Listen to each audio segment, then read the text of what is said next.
Assalamualaikum, waalaikumsalam. Mas Zainal mula-mula nak pergi Indonesia, nak melancong ataupun visit sekarang tak jadi. Hah?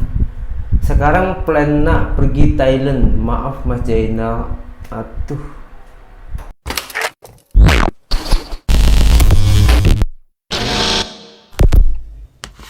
Hai, halo geng. Assalamualaikum warahmatullahi wabarakatuh.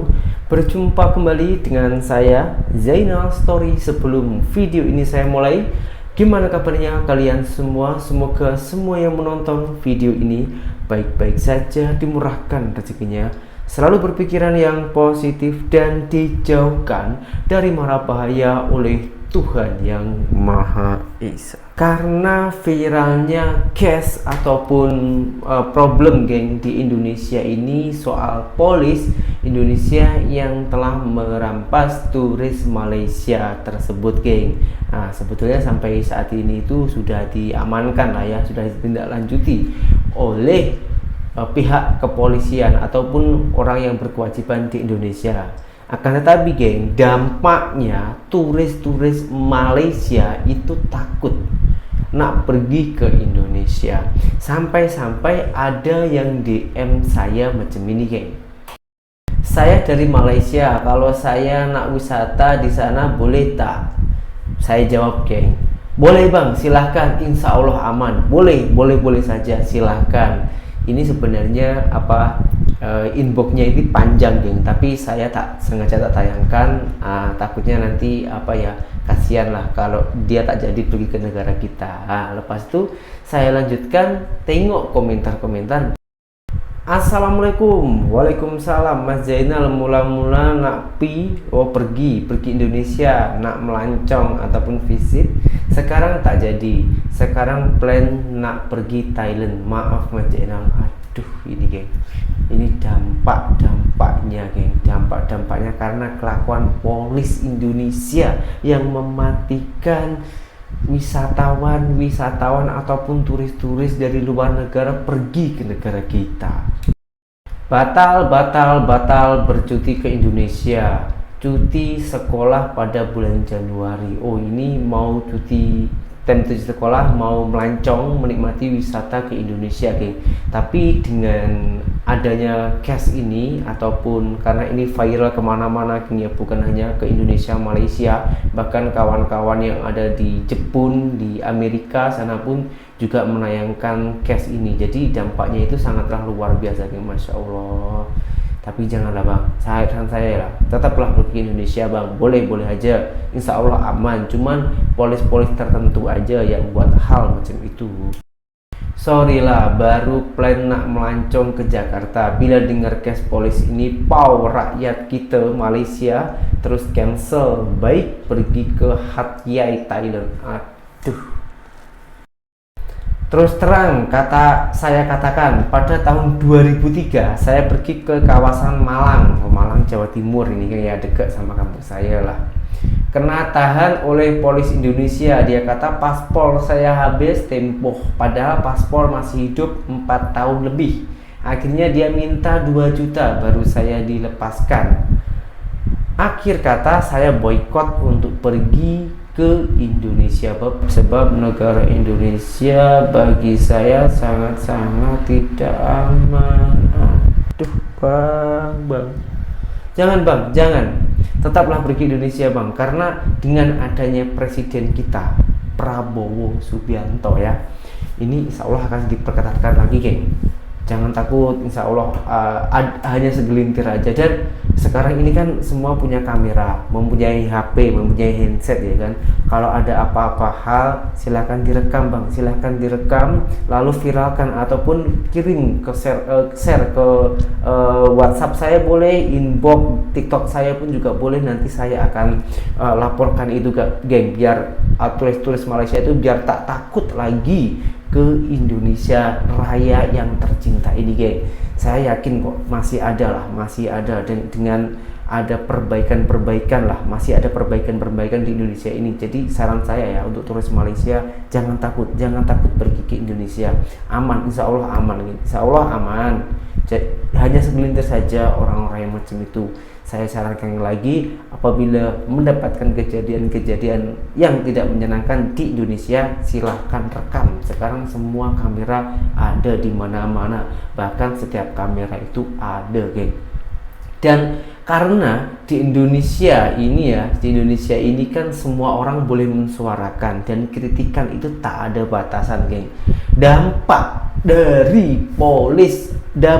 dari viralnya polis Indonesia yang telah merampas turis Malaysia tersebut, kini beberapa, bahkan semua media, keburukan di Indonesia semuanya keluar, geng. Semuanya viral, termasuk yang sangat hangat ini, geng, uang palsu di Indonesia. Nah, ini saya sarankan untuk orang-orang turis dari luar negara, bila pergi ke Indonesia, lebihlah berhati-hati memegang uang Indonesia, karena ini yang membuat bukan orang biasa, geng. Kepala sekolah ataupun ini seorang university, geng. UIM, Universitas Islam Negeri. Coba bayangkan, dia itu boleh membuat uang palsu. Nah, ini hanya untuk saran, bukan untuk menakut-nakuti ya, karena ini viral sampai seluruh Indonesia, mungkin bahkan sampai ke Malaysia, karena ada sebagian warga kita yang di Malaysia itu juga membahas hal ini, dan saya sudah mengumpulkan video-video tersebut. Jom kita simak saja bersama-sama. Lagi-lagi ya. Lagi-lagi kejahatan terjadi di negaraku Indonesia. Sekarang ya, pemalsuan uang terbesar ya di abad ini. Terbesar. Ya. Pelakunya ya, otak utamanya itu bukan calang-calang orang ya, bergelar dokter ya, kepala perpustakaan ya, di satu universitas Alauddin di Makassar ya. Luar biasa ya.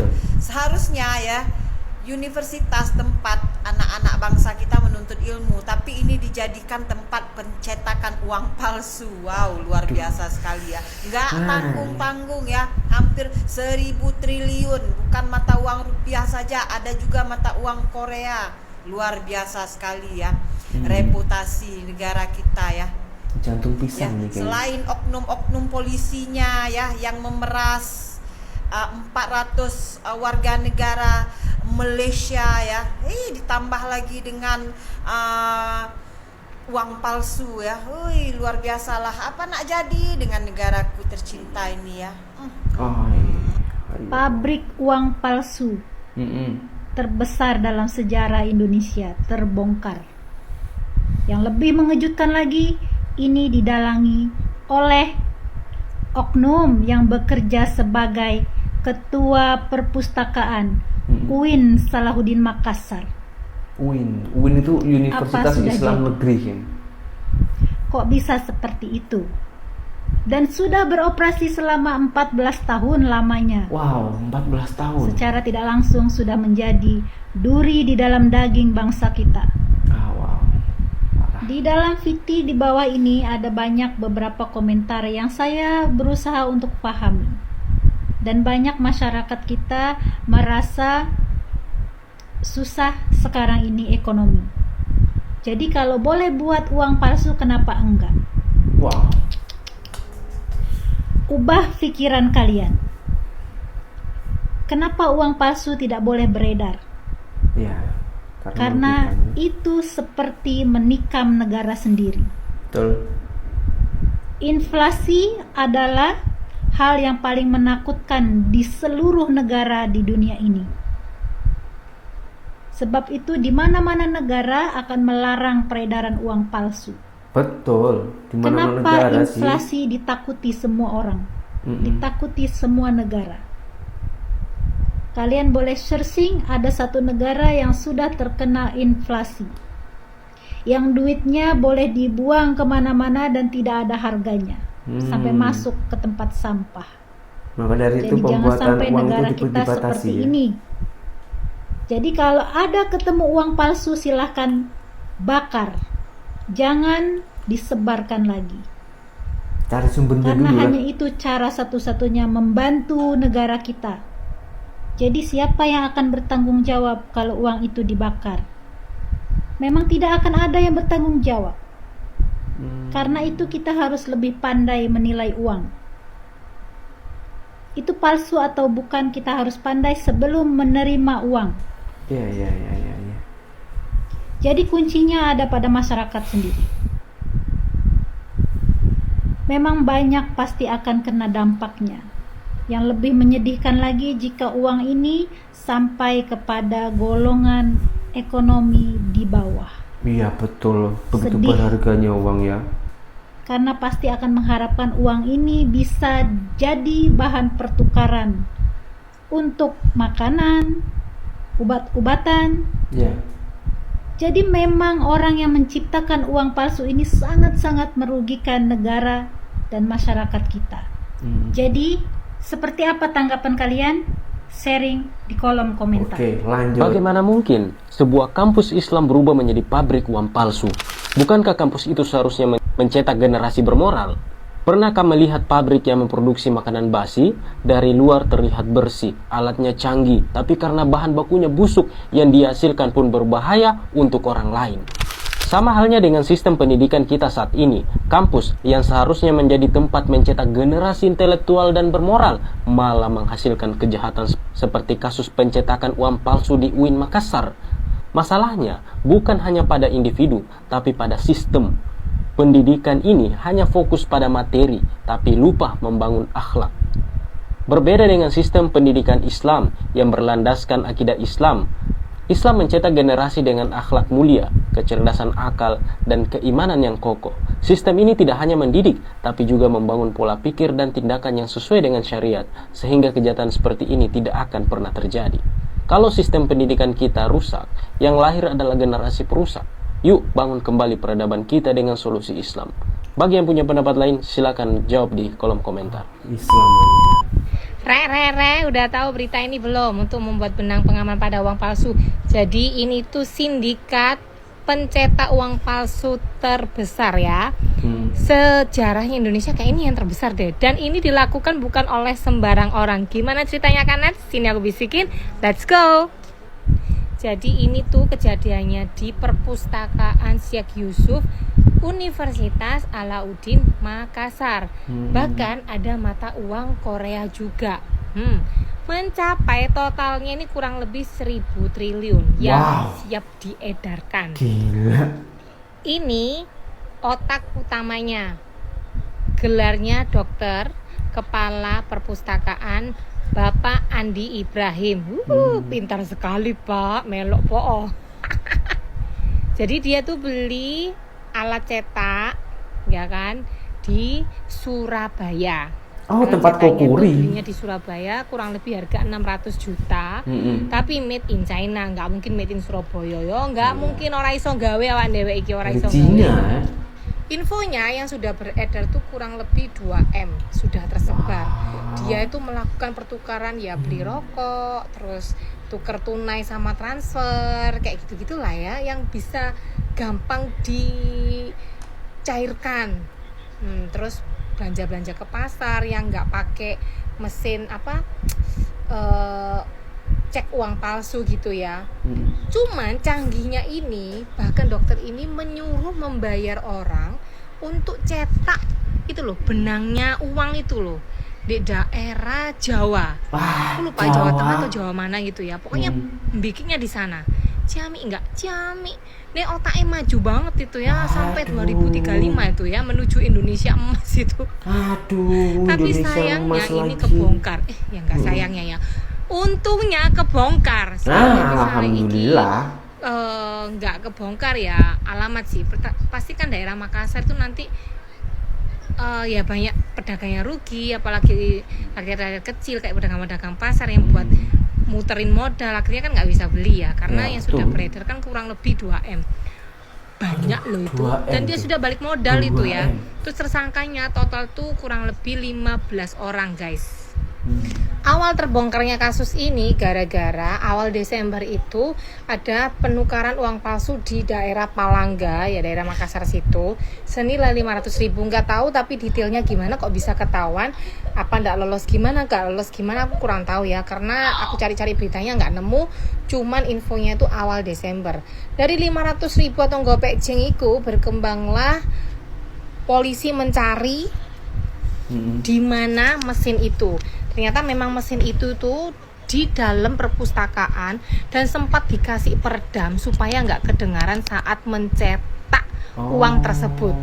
Suami Pol kepikiran. Jadi cerdas ya. yang Pak siapa tadi Ibrahim itu ya, yang kepalanya itu masukin alat cetak itu malam-malam, pertama kali masukin tuh malam-malam nggak ada orang. Jadi dia ya mungkin pura-pura gitu ya ke petugas atau apa, pakai forklift gitu. Disitulah transaksi mulai terjadi.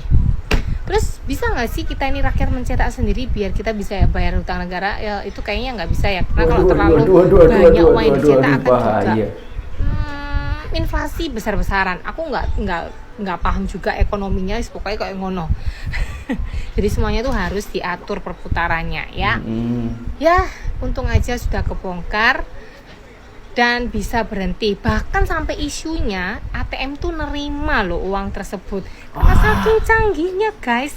Cuman tadi ada FYP lewat aku di TikTok, yang palsu yang mana, yang asli yang mana, sama-sama ada benangnya.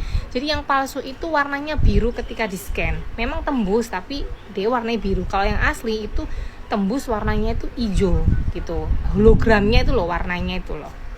Oke, semoga bermanfaat berita ini. Teman-teman kalau mau lebih lengkapnya bisa search di TikTok atau di media lain.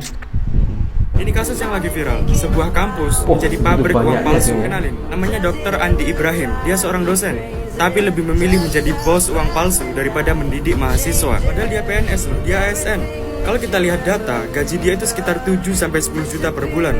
Itu belum tunjangan yang lain. Jadi ceritanya gini, sebuah mesin pencetak uang palsu ditemukan di perpustakaan di kampus 2 UIN Alauddin Makassar. Ini kasus yang benar-benar gila menurut aku. Mungkin oknumnya pengen ngediriin fakultas baru kali ya, fakultas pencetak uang palsu. Gimana gak gila, uang yang ditemukan itu bernilai triliunan rupiah. Dan yang lebih mengagetkan, ini digunakan sebagai modal pendanaan untuk pilkada tahun ini. Wow, ini levelnya kampus, universitas, UIN, Islam loh ini. Apa mereka nggak paham tentang bagaimana inflasi karena uang palsu? Di sumber yang lain kalian bisa lihat rincian uang palsu ini hampir menyentuh 1.000 triliun. Nih ya, warung kecil yang kena satu lembar uang palsu 100 ribuan ini aja itu bisa modar, bisa kalang kabut. Tapi aku masih respect nih sama rektor UIN Makassar. Ia geram dengan kepala perpus yang jadi dalang pabrik uang palsu. Malu kata dia. Pak Rektor juga memberikan tindakan yang tegas. Dia memberhentikan dosen dan juga kepala perpustakaan dengan sangat tidak hormat. Gimana menurut kalian? Tulis di kolom komentar ya. UIN Makassar nggak cuma disebut jadi pabrik uang palsu, polisi temukan SBN senilai 700 triliun rupiah. Jadi kasus viral yang memalukan dunia pendidikan semakin ramai diperbincangkan karena ada temuan polisi. Nggak cuma menemukan uang palsu, tetapi polisi juga menemukan sejumlah SBN atau surat berharga negara senilai 700 triliun rupiah. Entah siapa pemilik aslinya yang bertanggung jawab dengan SBN tersebut, tapi polisi menduga surat berharga negara ini benar-benar mirip asli dan belum diketahui kenapa surat berharga negara ini bisa ada di UIN Makassar karena nilainya pun nggak tanggung-tanggung sampai 700 triliun rupiah. Nah, mendengar hal tersebut, Bank Indonesia langsung berkomentar. Tak mungkin ya ada surat berharga milik negara yang nilainya 700 triliun rupiah dimiliki sebuah universitas negeri di Makassar. Dan bagaimanapun juga nanti hasilnya, mau itu asli ataupun palsu, wajib kita semua menduga UIN tak cuma jadi pabrik uang palsu. Oke, morning guys. Jadi gua tuh tidur semalam masih terngiang-ngiang dengan berita ini, masalah produksi uang palsu di UIN Makassar. Akhirnya gue putusin buat video ini pagi ini. Disclaimer, ini pendapat pribadi gua.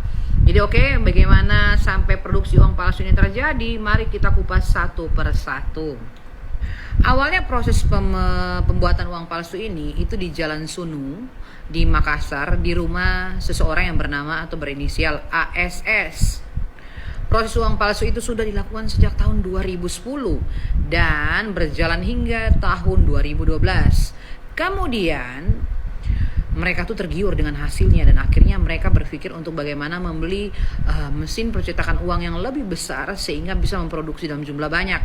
Akhirnya si ASS ini bersama dengan seorang pengusaha membeli sebuah mesin pencetak uang raksasa dari China yang berharga 600 juta rupiah satu mesin. Alat itu dikirim melalui Surabaya, kemudian dimasukkan oleh Kukuri macam mana Kukuri AI ke dalam gudang perpustakaan di Universitas UIN Makassar untuk memuluskan operasi mereka dan tidak ketahuan mereka memasukkan itu dalam perpustakaan sehingga mereka melakukan percetakan di sana, guys. Aduh. Nah, sampai dengan saat ini 17 orang tersangka itu sudah ditangkap. Cuman yang aku heran, 17 orang ini peran mereka seperti apa dan bagaimana? Karena dengar-dengar itu ada pegawai bank BUMN. Apakah juga nanti akan muncul lagi aparat yang terlibat, aparat penegak hukum, atau akan muncul lagi orang-orang yang berpengaruh lainnya yang terlibat? Karena yang aku dengar dari berita itu ternyata ada saldo 45 triliun di salah satu bank BUMN dan ada beberapa surat-surat berharga bank yang nilainya itu fantastis, guys. Nah, ini apakah cuman ini ataukah masih ada lain lagi uang-uang yang beredar yang tidak diketahui, dan bagaimana caranya mereka memuluskan aksi mereka ini sampai uang palsu ini bisa diterima oleh pihak bank. Ini bank milik negara loh, guys. Sampai bisa ditipu. Oke, nanti kita akan kupas tuntas dalam video yang kedua. Cuman ayo kita up berita ini, kita viralkan berita ini dengan kekuatan netizen agar semua yang terlibat dalam kekuatan pembuatan uang palsu ini tidak di backup atau tidak ditutup-tutupi, tapi mari bagaimana aparat penegak hukum memproses dan memberantas sampai ke akar-akar. Setuju, sangat setuju. Kita siapa sih dibalik dalam sindikat kejahatan produksi uang palsu di kampus UIN Alauddin? Siapa yang pertama kali mengetahui keberadaan ruangan rahasia yang dirancang khusus untuk proses memproduksi uang palsu secara besar-besaran ini? Saya yakin banget ini adalah persoalan pelik dan dikerjakan benar-benar intim oleh ahli kelas kakap. Iya dong, membuat uang palsu ini tuh butuh banget yang namanya keterampilan oleh ahlinya. Nah, kenapa ini bisa terbongkar? Jadi awalnya, polisi menangkap salah satu pelaku pengedar uang palsu sebanyak 500.000 di Kecamatan Palangga, Kabupaten Goa. Nah, ternyata dari pelaku pengedar ini dilakukan pengembangan oleh pihak kepolisian Goa yang selanjutnya diusut sampai ke akar-akarnya dan menemukan petunjuk bahwa di perpustakaan UIN itulah pabrik disimpan khusus dalam suatu ruangan dekat toilet yang ternyata sering ditempati mahasiswa. Nah, kenapa ini nggak kedengaran? Si oknum ini jago. Mereka mendesain ruangan itu supaya kedap suara. Udah gitu kalian tahu nggak? 446 jutaan uang palsu disita. Itu baru yang ditemukan ya. Kita belum tahu tuh sudah berapa ratus juta uang yang sudah tersebar di seluruh penjuru Sulawesi Selatan atau bahkan ternyata sudah nyebrang provinsi. Fokusnya polisi saat ini adalah pengembangan pelaku karena juga belum diketahui seberapa banyak orang yang terlibat. Jangan sampai ada oknum-oknum yang cuci tangan. Setidaknya sudah ada 15 tersangka dalam kasus ini, salah satunya kepala perpustakaan dan 5 diantaranya dalam perjalanan dari Mamuju menuju Kabupaten Goa. Ini seru untuk diikutin, guys. Kita masyarakat nggak boleh diam-diam karena peredaran uang palsu sangat berpengaruh buruk atas kelangsungan perekonomian kita. Akan terjadi inflasi besar-besaran, jadi harga barang-barang bakalan naik terus tuh. Kesenjangan sosial akan semakin parah, jadi mereka kaya dengan uang palsunya, beli barang seenaknya, sedangkan di sisi lain banyak orang memperoleh uang dengan bekerja, namun uang terbatas. Ini akhirnya menunjukkan kesenjangan sosial yang makin meningkat. Dan jangan bilang kesenjangan sosial tidak berefek, karena faktanya kita makhluk sosial yang sudah terhitung porsinya. Saya hadir di sini selaku rektor UIN Alauddin. Itu bukti nyata dukungan kami terhadap polisi untuk mengungkap kasus ini sampai ke akar-akarnya. Selaku pimpinan tertinggi di UIN Alauddin, selaku rektor, saya marah, saya malu, saya tertampar. Setengah mati kami membangun kampus, membangun reputasi bersama pimpinan, dengan sekejap dihancurkan. Itulah sebabnya kami mengambil langkah setelah ini jelas kedua oknum yang terlibat dari kampus kami langsung kami berhentikan dengan tidak hormat. Terima kasih. Kejap. Saya tengok dulu. Ini asli atau palsu nih, geng. Oh, alhamdulillah asli, geng. Nih nampak jelas ya logonya ini. Nah, kalau yang ini satunya lagi tadi kan itu 100.000 sama 50.000 ya. Kita tengok, kita terawang dulu, geng. Kita raba-raba.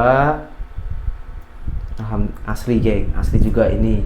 Ada logonya di sini dan di sini kalau kita terawang tampaknya. Nah, ini nampak kalau kita terawang. Kalau kita tak terawang tak nampak.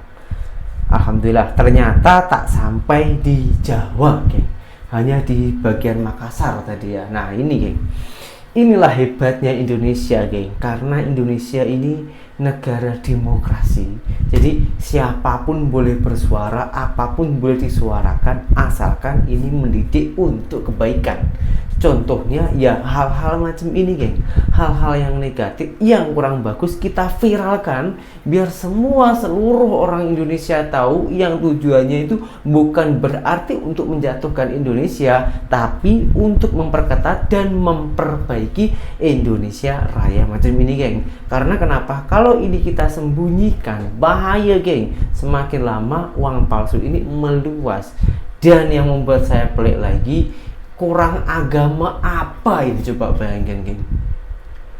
Ini guru loh, geng, Cikgu University UIN, Universitas Islam Negeri. Coba bayangkan, Universitas Islam Negeri. Dosennya loh, geng, boleh mencipta uang palsu.